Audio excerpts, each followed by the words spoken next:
শুধুমাত্র সঠিকভাবে খাওয়ার নিয়ম না জানার কারণে অনেকেরই গর্ভপাত হয় না। আপনার পেটে থাকা ব্রণটি পুরোপুরি ক্লিয়ার করতে এমএম কিটের প্যাকেটের প্রতিটি ট্যাবলেট সঠিকভাবে খাওয়া অত্যাবশ্যকীয়। সামান্য একটু ভুলের কারণে আপনার মাসিক নাও হতে পারে। আজকের এই ভিডিওতে এমএম কিট খাওয়ার সঠিক নিয়মটি আপনাদের সামনে তুলে ধরব, যাতে আপনার পেটে আসা অনাকাঙ্ক্ষিত গর্ভধারণটি সফলভাবে গর্ভপাত হয়। তো চলুন ভিডিওটি শুরু করা যাক। আর ভিডিওটি শুরু করার আগে বরাবরের মতো একটা অনুরোধ, এই ধরনের আরও তথ্যমূলক ভিডিও ও গুরুত্বপূর্ণ মেডিকেল টেস্ট সম্পর্কে জানতে চ্যানেলটি সাবস্ক্রাইব করে রাখুন। এমএম কিট ট্যাবলেট খাওয়ার সঠিক নিয়ম জানাতে আমি আপনাদের জন্য নতুন একটি প্যাকেট নিয়ে এসেছি। এটির মূল্য 300 টাকা। এটি কেনার আগে এর উৎপাদন তারিখ এবং মেয়াদোত্তীর্ণ তারিখ দেখে ক্রয় করবেন। এমএম কিট মোটামুটি কম বেশি ছোট বড় সব ধরনের ওষুধের দোকানেই পাওয়া যায়। দেখা যাচ্ছে এর ভেতর একটি নির্দেশনাবলী রয়েছে। আমি সবাইকে অনুরোধ করব, এমএম কিট খাওয়ার আগে যেন সবাই অবশ্যই মনোযোগ সহকারে এটি পড়ে নেয়। তাহলে আপনার মনের মাঝে থাকা অনেক অজানা প্রশ্নের উত্তর এর মাঝেই পেয়ে যাবেন। আর এটি হচ্ছে মূলত মেইন ওষুধের প্যাকেট। তো চলুন এটি কাটা যাক। কাটার সময় একটু সাবধানে থাকবেন, যাতে ভেতরের ওষুধগুলি ধারালো কেচির আঘাতে নষ্ট না হয়ে যায়। দেখতে পাচ্ছেন এক প্যাকেট এমএম কিটের ভেতরে মোট 5টি ট্যাবলেট থাকে।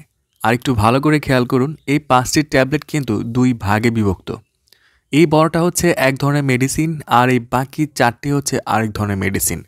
আর এদের সেবন করার নিয়মটাও কিন্তু আলাদা। এই বড় একটা ট্যাবলেটের নাম হচ্ছে মিফটোন, যাতে আছে মিপিপ্রোস্টন 200 মিলিগ্রাম।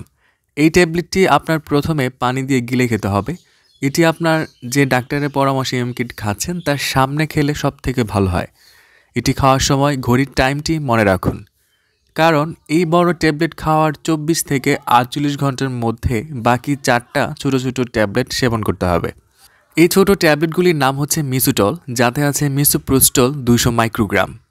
এখানেই সবাই ভুল করে থাকে। এই ছোট ট্যাবলেটগুলি সরাসরি পানি দিয়ে খাওয়ার জন্য নয়। এইগুলি আপনার জিহ্বার নিচে অথবা 2 মাড়ির মাঝে 2টি করে রেখে দিতে হবে।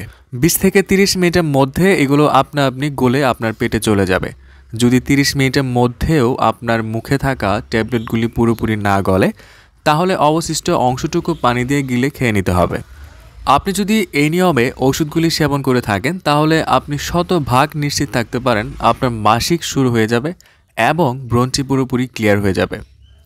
আর মাসিকের সাথে হালকা দলা বা চাকা চাকা রক্ত বের হতে পারে, এটি স্বাভাবিক। আর এই মাসিক 5 থেকে 7 দিন স্থায়ী হতে পারে।